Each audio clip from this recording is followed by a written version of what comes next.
Here's today's project. It's a 1981 F-150 short wheelbase step-side, four-wheel drive with a 351 modified and a C6. Hasn't run since early 2019.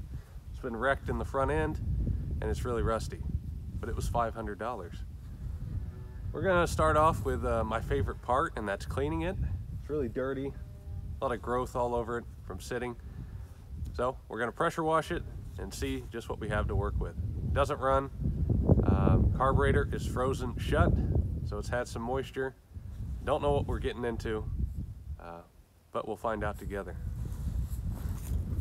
Before we wash it, let's go ahead and do a little walk around so we can see what we're getting into here. Step side bed off an older truck, probably late 70s. The matching bumper. Fenders are real rusty. Wood bed rotted out, so it's got your typical diamond plate back there. This side's a little bit better, mainly because it hasn't been crashed or banged up. Interior is absolutely disgusting. We have some captain seats out of a van, I would assume, held in with 2x4s with wood screws going through the floorboard. Glove box door is missing. Smells like mouse pee. Really, really bad mouse pee.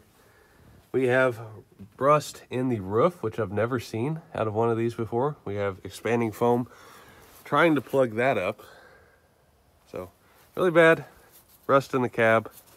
But where they usually rust for around here is surprisingly solid. We have cab corners and we have rockers, which we don't typically have. A little bit of rust in the fender. And the big damage you saw earlier, we got hit. The frame's not bent, it just took out the bumper, headlight, edge of the core support, fender. I've repaired similar damage to this on another Ford, actually almost the same year, and it turned out pretty good. You can't even tell. So I'm fairly certain we can do the same here. Under the hood, all I've done is stick a hot battery in it and pull off the air cleaner. I wanted to make sure it at least turned over, and it does, but as you can see, frozen solid, and you can look at that choke plate and you know it's had moisture in it. Luckily, I have another Motorcraft 2100 sitting inside off of a 351. Okay, brakes. Reservoir is empty for the rear brakes. Front had some fluid, but it looks like even that has kind of leaked out. Just lots of junk. Rain gauge. Has antifreeze in it, has all the fluids. Oil was a little bit over full, kind of grayish looking. Not the best. Mechanical fuel pump has been disconnected and bypassed. It's down there. As well as a lot of the original gauges. It has some hooked up underneath the dash, some aftermarket ones, and where's it at? Electric choke has been replaced with a mechanical choke. The coolant temp sensor, of course, is unplugged and all of that. So, said the last time this ran, they were hauling firewood with it. Took it down through a creek and punched a hole in the gas tank and parked it. Damage on the front is from the granddaughter's boyfriend. Borrowed the truck. I don't know what happened. Slid off the driveway and ran it into a tree somehow. That's the story we got with it. Other than that, it's just a really cool, neat old truck. So we're gonna see what we can do. Let's go ahead and pressure wash it. We'll yank some of the junk out of the interior, hopefully get it to smell a little bit better. Then we'll shove it in the garage to do some engine work. Try to get it running after it gets dark.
All right, I pressure washed it. It didn't do much to it.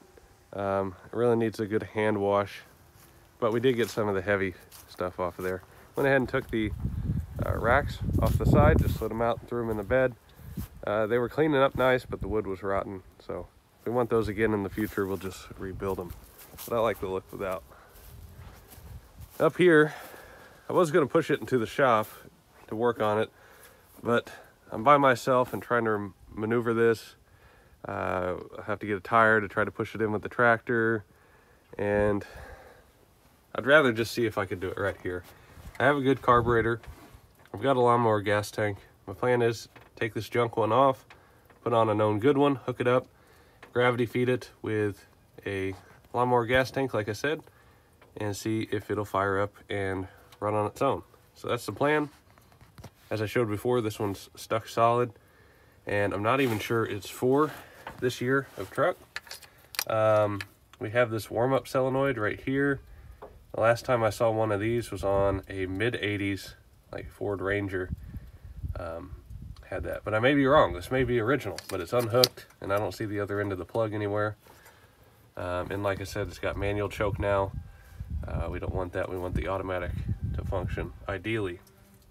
Somebody's been in here. We got duct tape on all the lines with labels, so they've had this off before, but again, it looks like it came from the bottom of a creek. Okay, I've got a known good carburetor. I'm gonna go ahead and take this stuck or seized up carburetor off of here, swap on another. I'll fill up the bowl with some gas and we'll see if it'll fire up and idle on its own. So when it was cranking over, I sprayed a little bit of starting fluid and it sputtered, but without being able to open the throttle at all, you know, there's no way it's gonna sit here and idle. I mean, look at that. It's just full of corrosion. It's nasty. I'm surprised the engine's not seized.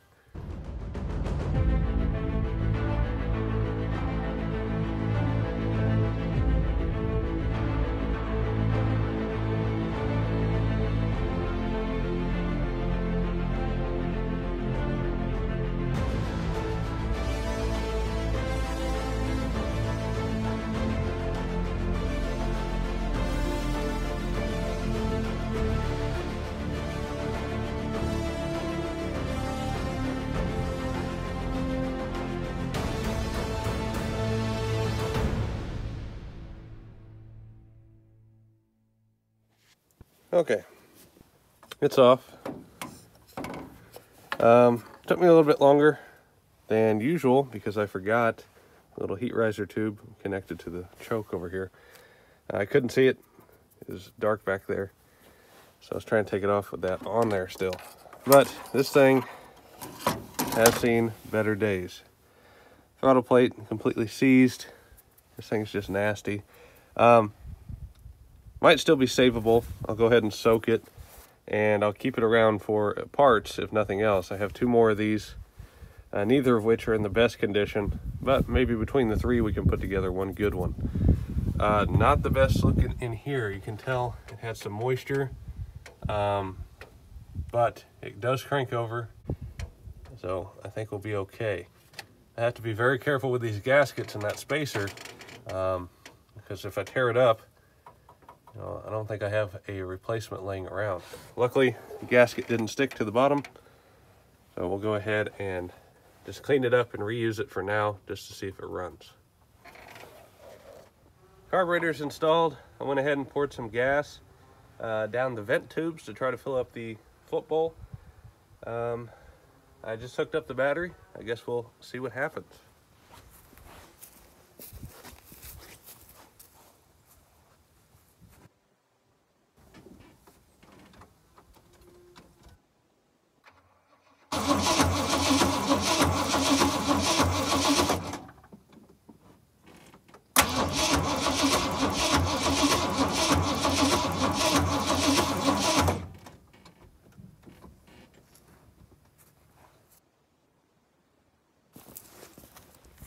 Got nothing.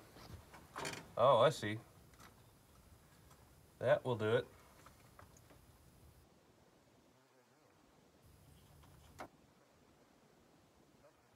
Plugged in.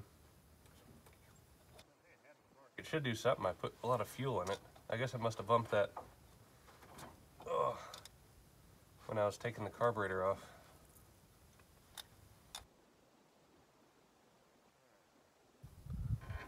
See what it does now.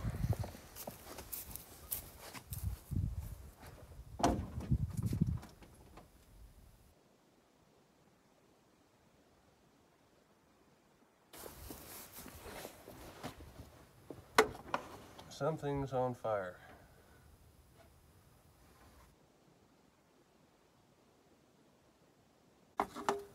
What could that have been?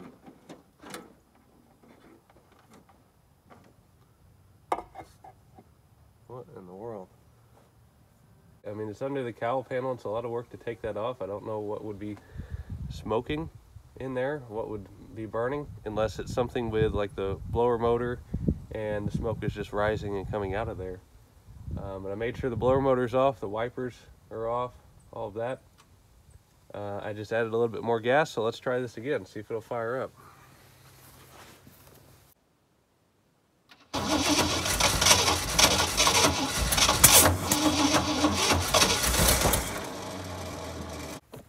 So it's trying. It clearly doesn't like something. I'm going to go ahead and double check the firing order, see what the adjustments are like on the carburetor.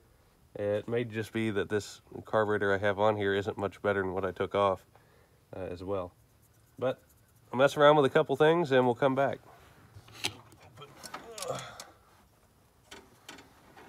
See what that does.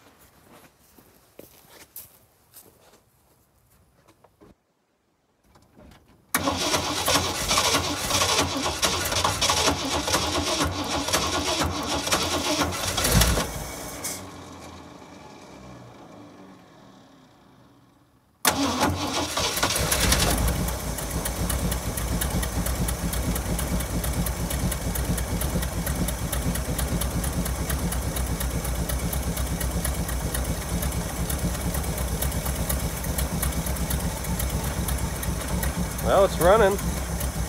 I didn't like it, but it's running.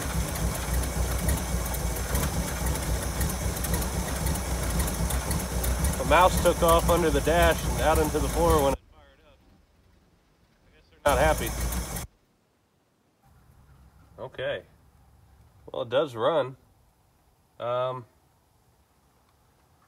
me go ahead and put a little bit more gas in it. I can't believe it would have used all that up in the bowl already.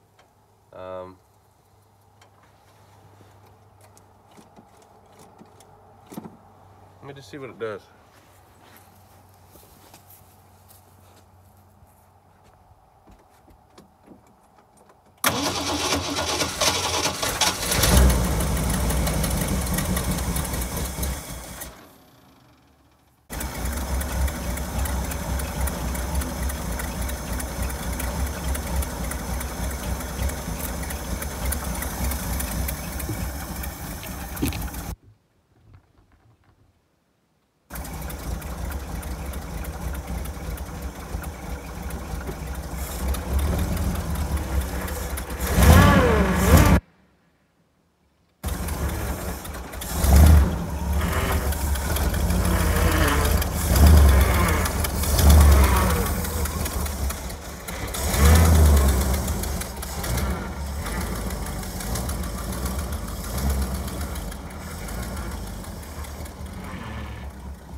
running on its own, not very well. Just put some power steering fluid in it. Looks like it's burning some stuff off.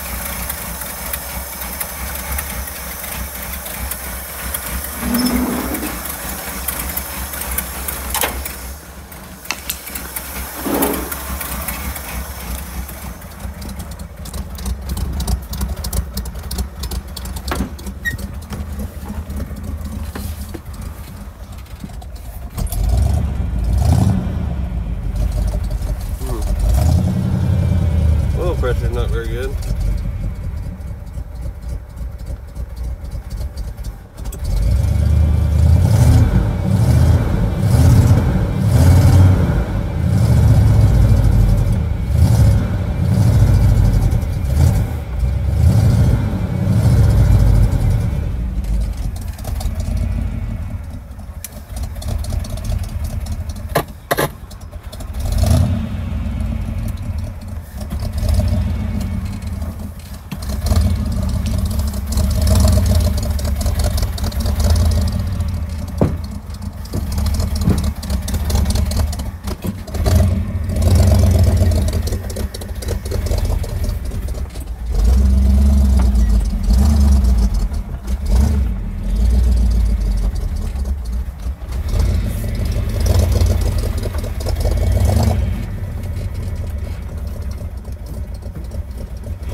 Drove the truck up to the house. Decided to see if I could straighten the bumper. Got my winch hooked up from my Jeep just to the edge here. Not gonna pull on it too hard because I really don't want that to come flying off of there. But I'll just pull a little bit and see what happens.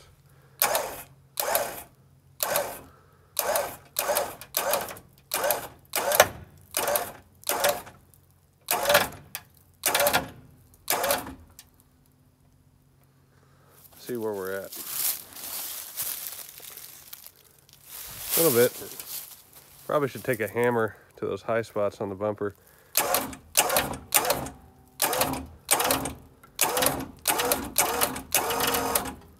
Yeah, that's as far as it's going to go.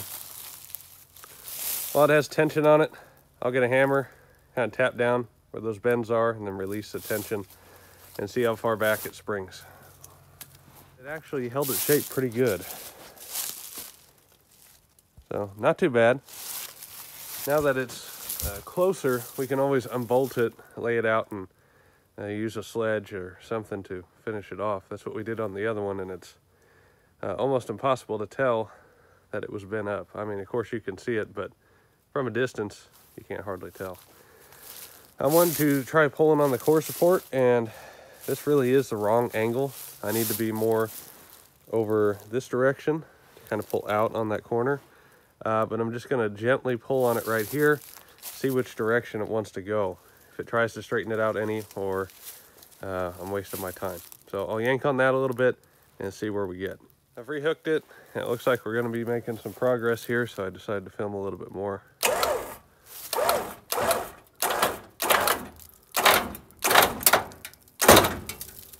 Okay, got quite a bit of tension there. Let's go take a look.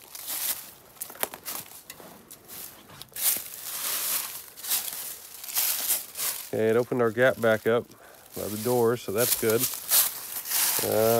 Still mashed in pretty good. Let's see. Yeah. We're making progress. We're unfolding it a little bit by little. It looks like next we need to try to grip in here, try to pull this down and out this direction. Kind of unfold that and take it a little bit at a time. Yeah, not a professional, but I can make it look better than what it was.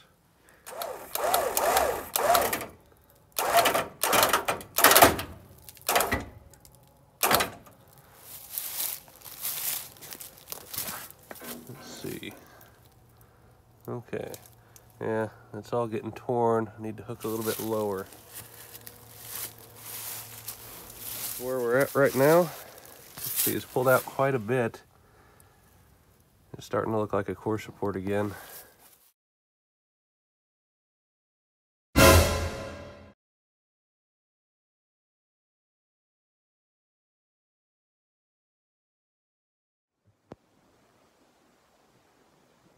One of the worst snowstorms in recent years here, and I don't have anything better to do, so to wrap up this video, let's see if I can clean up some of this rust off this bumper and see if it'll shine again. We got what's left of a Scotch-Brite and some Comet. I think between the two we can get some of this rust staining off here. We'll just go lightly on it and see what we get.